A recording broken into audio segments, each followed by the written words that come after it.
in my earlier years, that passage really, I felt, was a burden upon my heart, because I'm sitting here thinking, how can I possibly make disciples of all nations? I'm one person.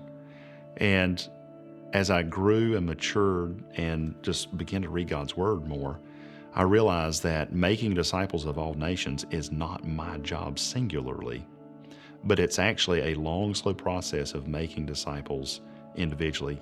It's very interesting because the book of Hebrews says that God sent forth His Son in the fullness of time. This perfect time, God did that. Yet it was before there was electricity, before there was the internet, before there was vehicles, before there was airplanes, before there was any of this modern transportation and communication.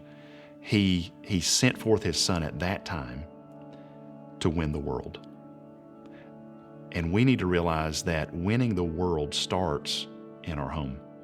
We have a mission field right inside our doors, and we have these little people depending on us, and we can share the gospel with them. But it doesn't end there, because then we can reach outside, even into our local community or even extended family. And then we may be called to go across the ocean or to another country or to some unreached people group.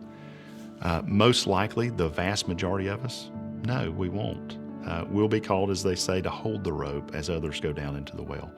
And so that comes in with supporting these ministries financially, supporting them even through, and especially through prayer, and also encouragement. Some families have great ministries by writing letters to those who are in other parts of the world. And so that's actually us partaking in that, making disciples of all nations, and realizing that this discipleship process is something that our own children will then carry out as well. When we disciple our children, it actually grows exponentially, because then they disciple their children, and it spreads.